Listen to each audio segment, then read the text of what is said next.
School నుండి ఇంటికి వచ్చిన 10వ తరగతి చదువుతున్న అవని ఇంటి లోపలికి వస్తూనే పుస్తకాల బ్యాగు, లంచ్ బ్యాగు చెరో పక్కకు విసిరేసి, అమ్మా అమ్మా, నేను రేపటి నుండి గ్యాడ్జెట్స్ ఏవీ చూడను, నా ఫోను, ల్యాప్టాపు అన్నీ తీసేసుకోండి అని చెప్పింది గట్టిగా. ఇంతలో అప్పటికే స్కూల్ నుండి వచ్చి టీవీ చూస్తున్న 5వ తరగతి చదువుతున్న అవని తమ్ముడు సాత్విక్ సోఫాలో నుండి దొర్లి కింద పడ్డాడు. పెద్దగా శబ్దం రావడంతో వంటగదిలో నుండి తల్లి అర్చన ఏమైంది అంటూ పరిగెత్తుకు వచ్చింది కంగారుగా. ఏమీ అర్థం కానట్లు మొహం పెట్టింది అవని. పడిపోయిన సాత్విక్ పైకి లేచి సోఫాలో కూర్చోబోతూ ఉండగా అప్పుడే ఆఫీస్ నుండి వచ్చి షూ తీస్తూ జరిగేది చూసిన తండ్రి వెంకట్ లోపలికి వస్తూ వాళ్ళ అక్క ఇంకా గ్యాడ్జెట్స్ చూడను అని నిర్ణయం విని సాత్విక్ గాడు కళ్ళు తిరిగి దొర్లి సోఫాలో నుండి కింద పడ్డాడు అని అన్నాడు వెటకారంగా. ఆ మాటకు వచ్చే నవ్వుని బలవంతంగా ఆపుకుంది అర్చన. వాళ్ళక్కని చూస్తూ చిన్నగా నవ్వుతున్నాడు సాత్విక్. మళ్ళీ ఏమంటుందో అని చిన్న భయంతో. అదంతా కొంచెం ఆలస్యంగా అర్థమైనావని, మీరెప్పుడూ ఇంతే, నన్నెప్పుడూ నమ్మరు అని గట్టిగా అరుస్తూ రూంలోకి వెళ్ళి ధబ్బమని తలుపు వేసుకుంది. అర్చన, వెంకట్ ఒకరినొకరు చూసుకొని నవ్వుకుంటూ ఎవరి పనిలో వాళ్ళు ఉన్నారు. సరిగ్గా 15 నిమిషాల్లో డ్రెస్ చేంజ్ చేసుకొని బయటకు వచ్చినావని ల్యాప్టాప్ చేతుల్లోకి తీసుకొని, నేను రేపటి నుండి చూడను గ్యాడ్జెట్స్ అని ల్యాప్టాప్ తీసేసుకొని రూంలోకి వెళ్ళిపోయింది.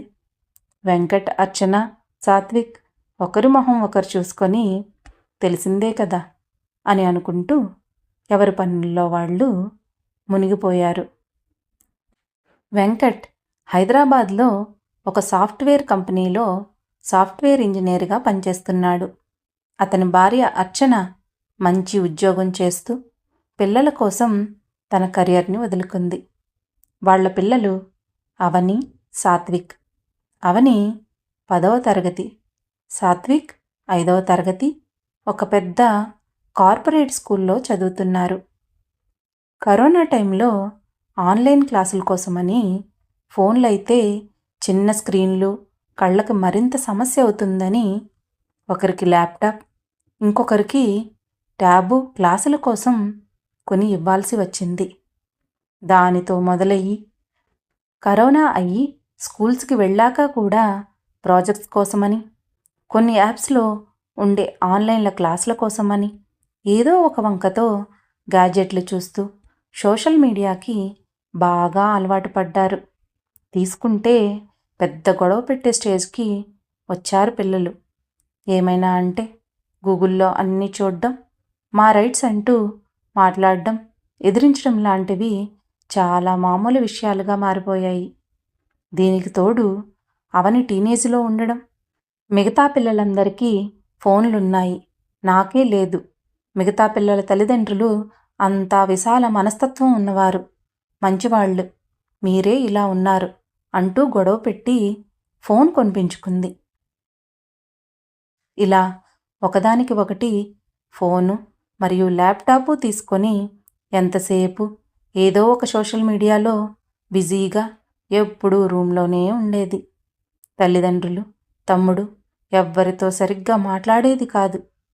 ఏవైనా ఎగ్జామ్స్ అయినప్పుడు మార్కులు తక్కువ వస్తే నేనింక గ్యాడ్జెట్లు చూడను, సోషల్ మీడియా అకౌంట్లు అన్నీ డిలీట్ చేస్తాను అనడం మళ్ళీ అంతా మామూలే.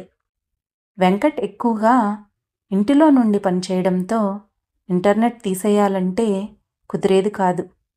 పాస్వర్డ్లు మార్చినా, ఏమి చేసినా ఏదో ఒక క్లాస్ అనో ఇంకొకటనో మళ్ళీ మామూలే.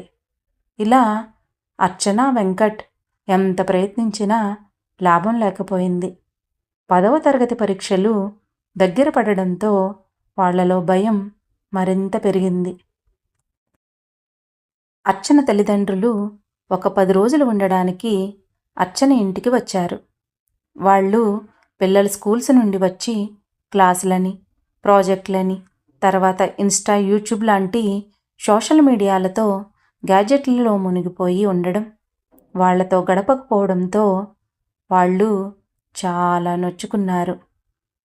అంతా చూసి, ఏంటి మీ పిల్లలు ఇలా ఉన్నారు? మీరు ఏం నేర్పుతున్నారు? మేము మిమ్మల్ని ఇలాగే పెంచామా? మీ పిల్లలు కనీసం అమ్మమ్మ తాతయ్య అని వచ్చి కూర్చొని మాట్లాడరు, మనుషుల్లో ఉండరు అంటూ అర్చనని ఏదో ఒకటి అనడం మొదలుపెట్టారు. మనవాళ్లకు చెప్పడానికి, గ్యాడ్జెట్లు తీసుకోవడానికి ప్రయత్నం చేస్తే వాళ్ళు గొడవ పెట్టడం, ఒక పక్క వెంకట్ ఇంట్లో నుండి పనిచేస్తూ ఉండడంతో అప్పటికే ప్రయత్నించి విసిగిపోయిన అర్చనకి ఇదొక పెద్ద సమస్య అయ్యింది. ఎటువైపు చెప్పలేదు, పిల్లలకు అర్థమవ్వదు, తల్లిదండ్రులు వినిపించుకోరు. అడకత్తెరలో పోకచెక్కలా అయింది తన పరిస్థితి. నెమ్మదిగా చెప్పండి, వెంకట్ వర్క్ చేస్తున్నాడనో, పిల్లలకు ఆన్లైన్ ట్యూషన్ అని ఏమైనా అంటే మీ ఇంటికి ఇంకెప్పుడూ రాము, మేమేమీ చెప్పము అని అలిగిపోతారు. తన పిల్లలు ఎవ్వరు వచ్చినా ఇలాగే ఉంటారు. వాళ్ళ లోకంలో వాళ్ళు. వాళ్ళకి ఎంతో చెప్పి చూశారు వెంకట, అర్చన. అయినా లాభం లేదు. గట్టిగా చెప్తే అందరి ముందు ఎదురు మాట్లాడి పరువు పోయేలా చేస్తారు. ఏం చెయ్యాలి? ఎటు ఏమీ చెప్పలేని స్థితి అర్చనది. తల్లిదండ్రులు ఎలా చెప్తే అలా విని భయభక్తులతో పెరిగి చదువుకొని వాళ్ళు ఎవరిని చూపిస్తే వాళ్ళని మేం పెళ్లి చేసుకున్నాం. ఎప్పుడూ ఎదురు సమాధానం చెప్పింది, ఎవరితోనూ పొగరుగా మాట్లాడింది కూడా లేదు. ఇప్పుడు తన పిల్లలు ఎదురు సమాధానమే కాదు, అన్ని బెదిరింపులే. మేమైతే ఇప్పటికీ మా తల్లిదండ్రులకు, పెద్దవాళ్లకి ఎదురు సమాధానం చెప్పలేం, గట్టిగా ఒక మాట అనలేం, ఇటు పిల్లల్ని ఏమీ అనలేం. మా తరం ఒక్కటే ఇలా ఉంది. మీడియా లేని రోజుల నుండి దాని అభివృద్ధిని, విపరీత వాడకాన్ని చూసినది. అటు పెద్దలకి ఇటు పిల్లలకి భయపడుతూ మధ్యలో నలిగిపోతూ ఉంది మేమే. ఏమిటో మా పరిస్థితి అని మనసులో అనుకుంటూ అసహనంగా నిట్టూరుస్తూ భోజనం వడ్డించింది అర్చన.